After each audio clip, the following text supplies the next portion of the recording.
Okay, to be fair, this ego dilution method is also part of Rupert Spira's non-dual teachings. He calls it the way of love.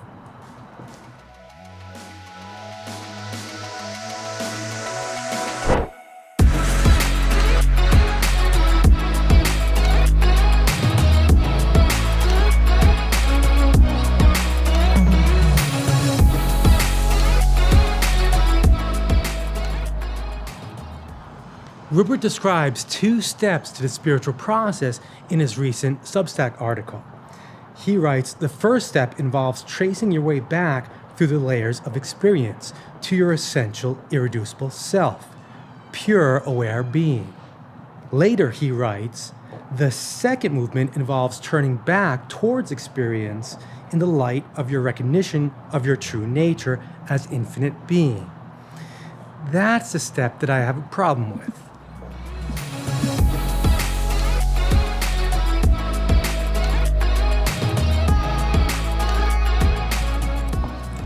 The non-dual philosophy Rupert teaches is about a single underlying reality that we should all have a sense for in our own experience, that we are a single, unchanging, independent, and infinite subject of all experiences. It's the infinite part I'm having trouble with lately. For the rest, it's easy. It's easy for me to see that I'm not my thoughts. My thoughts are many and varied, and they're fickle, constantly changing.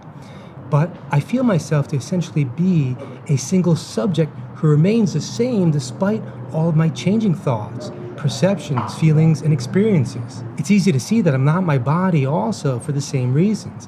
I've changed a lot over my 45 years, but there's a core that I feel has remained the same. Our intuition of being a single, unchanging, independent subject of all the many changing, independent experiences, it seems right, but not the intuition that we're infinite or unlimited.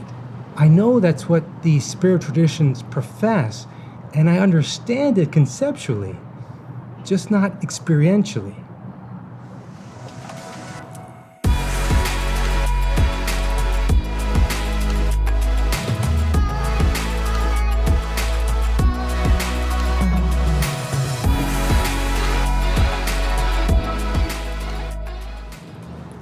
I can get to a place of feeling myself as an open and empty space of awareness, as Rupert might call it. I get how I'm that which has the experience of everything I can possibly experience. But those possibilities are limited. My potential is limited with this limited mind and body. I can only conjure up memories from the past or imagine the future based on my limited experiences.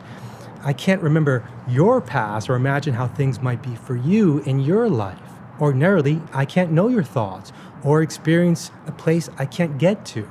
I can't know what it's like in the galaxy of Andromeda or how the mind of nature experiences things. In meditation, I can get to a place of minimal thought, a blank mind where only the potential for thought exists, what you would call pure consciousness or core subjectivity. But what is that pure consciousness other than the mere potential for experience? That potential might be infinite in theory, but not in practice when it comes to my case. It's limited, because when I do come back to ordinary thinking, I come back as myself, limited to the way I think, my memories, my capacity for imagination, and my tendencies. That's what it feels like to be an individual, a person, a dissociated mind separate from all the other personal minds or the one mind at large. Maybe the only way to see through my individuality is to get there gradually through spiritual training. And I've tried the method of dissolving the ego, that via negativa approach, a neti-neti approach, where we go through the checklist and remove everything that's not essential to us. This is the way of discrimination Rupert writes about in the article, and the non-dual teachings are famous for it. I get how essentially I'm not my thoughts and I'm not my body. Those are constantly changing, but I remain. What I essentially am feels constant. And that gets me to a place of realizing my single, unchanging, independent reality, but not the infinite. To get to the infinite, maybe the ego dilution method works best, to expand my sense of self gradually, and in so doing to water down and dilute the ego. And I can do this because I can love. I love my son. I see myself in him. I can lose myself in him. I care about him and his needs and desires almost as much as my own.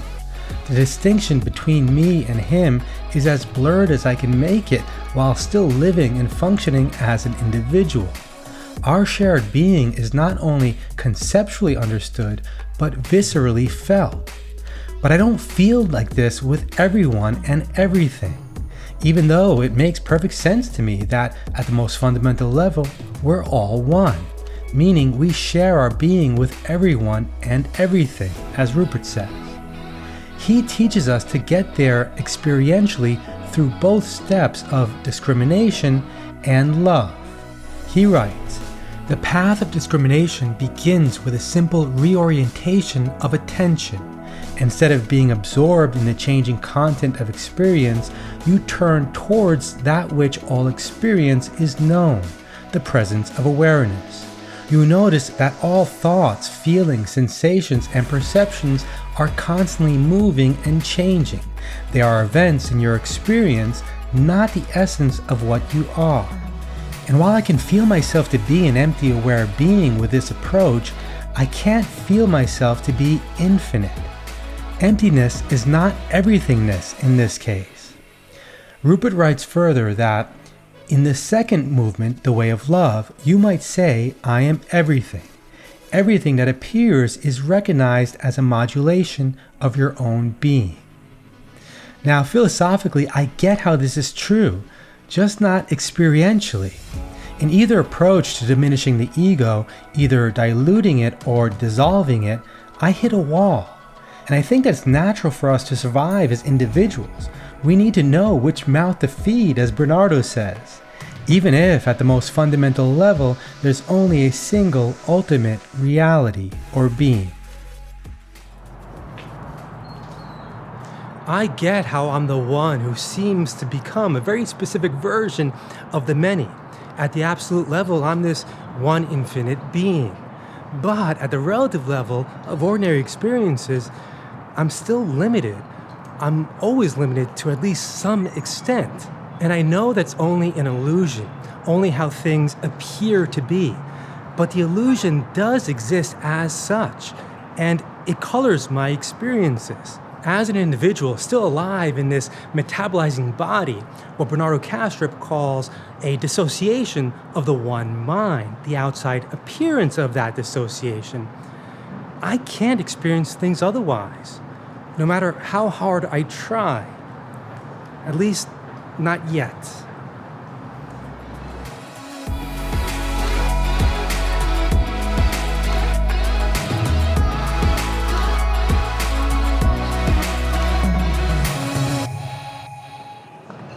Which way? To be up here? I hope so.